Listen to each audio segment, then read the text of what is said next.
പറഞ്ഞേടി.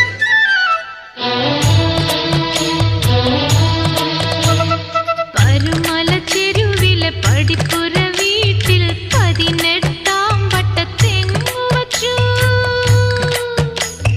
കണ്ണീർ കുടത്തിൽ കാരണവൻ മോഹത്തിൻ തണ്ണീർ തേവി വെള്ളമൊഴിച്ചു.